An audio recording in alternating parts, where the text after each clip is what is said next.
Mesdames, Messieurs, bonjour et merci de rester fidèles à la radio Futur Média. Merci de rester fidèles à RFM Matin. 6 heures, premier numéro de RFM Matin de la semaine. L'on est le lundi 6 janvier 2020. Et pour démarrer, les informations avec Mohamed Alimba. Bonjour. Bonjour Georges. Mesdames, Messieurs, bonjour. Les 10 personnes du collectif Mbebes d'Afadoy ont été libérées ce dimanche en garde à vue samedi dernier au commissariat central de Guédiawaye. Elles avaient été interpellées pour avoir refusé l'accès à la décharge au camion de ramassage. Le porte-parole du collectif salue cette libération mais déclare que le combat va continuer. Mamadou Faldi Malcolm est au téléphone avec Amadou Sabarba. Les 10 personnes qui ont été détenues par les forces de l'ordre ont été libérées vers 5 heures aujourd'hui, suite à leur garde de vue. Parce que hier, le 4, il avait organisé un rassemblement pour montrer notre indignation face aux catastrophes, aux impacts négatifs de la décharge de Mbebes. La décharge de Mbebes crée beaucoup de problèmes aux populations riveraines. C'est la raison pour laquelle nous interpellons l'État du Sénégal à réagir. Le président de la République du Sénégal, à l'occurrence, qui est le gardien de la Constitution, qui a décrété les journées 4 janvier, journée nationale de nettoyage, mais les populations des communes riveraines de la décharge, nous, on s'est dit, nous sommes des Sénégalais, nous demandons notre droit républicain, c'est la raison pour laquelle on ne veut pas que nettoyer la capitale sénégalaise et salir notre commune. Nos communes, les communes de Malika, Yeumbeul Sud, Yeumbeul Nord, les communes qui entourent la décharge de Mbebes. Mais aujourd'hui, vers 17h, on nous a tous libérés, chacun vague à ses préoccupations. Mais nous restons fermes sur notre combat. Nous allons continuer notre plan d'action jusqu'à la fin définitive de la décharge. Cambriolage de l'usine de recyclage des Chinois. Mbebes, 3 millions de francs CFA volés. Le cerveau du groupe est tombé. Ousmane Diouf alias Bébé a été arrêté par les éléments de la brigade de recherche de la gendarmerie de Kermassar. La section de recherche de la dite brigade a, au cours de l'opération, mis la main sur un autre malfaiteur cité dans une affaire de meurtre. Au total, 63 chefs de gang qui ont été mis aux arrêts. Reparlons justement de ces points de collecte chinois. Le président de la Fédération des paysans du bassin arachidier demande aux Chinois d'arrêter de garder par devers eux l'argent liquide au profit des transactions par chèque avec les opérateurs avec qui ils travaillent. La direction générale de D-Média compte mener le combat judiciaire après le rétablissement du signal permettant à la CNTV de reprendre ses programmes. Dans un communiqué, le groupe de presse juge illégale la décision du CNRA qui n'est pas habilité selon le groupe à prendre une telle mesure.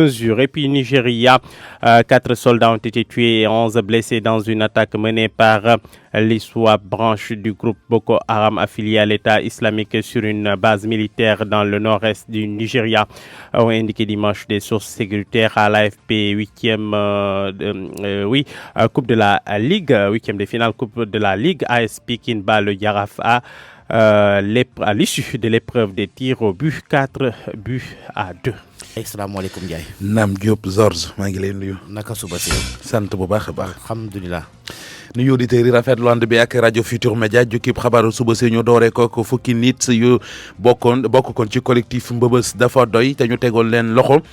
keroog samedi téyewoon leen garde à vue ca commissariat central bu Guédiawaye mujj nañ leen a bàyyi démb ci dimanche ji la ñu leen jàppe woon mooy dañoo taxawoon ne benn camion oto mbalit du dugg ca Mbebes googe loolee taxoon kon ñu teg leen loxo waaye ginnaaw bi ñu leen bàyyi it kii amee seen kàddu collectif googu di xamle rafetlu bàyyi gi ñu leen bàyyi waaye nee na xeex bi ñu doon xeex nag ngir Mbebes googe ñu sàkk ci pexe moom duñu ko bàyyi.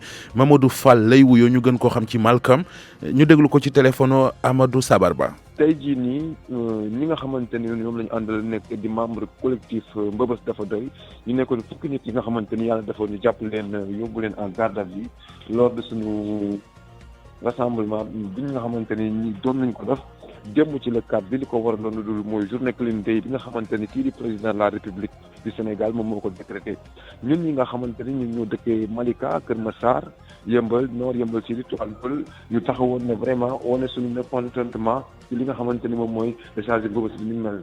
Comme on parle du nettoiement duñu nettoyer Dakar yëpp ba pare nangu di ñuy seet suñu ay communes loolu taxawoon ñu demoon taxaw benn taxaw seetlu bu ñu defoon démb ci loolu way takk der yi ñëw jàpp fukk si ñoon ñu yóbbu leen fi nga xamante ni mooy police wu Malika bi leen yóbbee police Malika population Malika yëpp jug àndandoo jëm ca police ba ñu jaar laa leen fay jële yóbbu leen fi nga xamante ni moom mooy fi nga xamante ni mooy Guédiawaye fanaan leen foofu noonu mais tey jii si bëccëg gi ay vers 5 heures ñoom ñëpp bàyyi nañ leen kenn ku nekk jibbi nga see kër mais ñi nga xamante ni mooy ñun ñi nga xamante ni ñoo nekk ci plateforme bi dañu bàyyi dañuy continuer li nga xamante ni mooy suñu plan d'action ba keroog ñu si am gain de cause. Mamadou Fall lay wuyoo ñu gën koo xam ci Malcolm.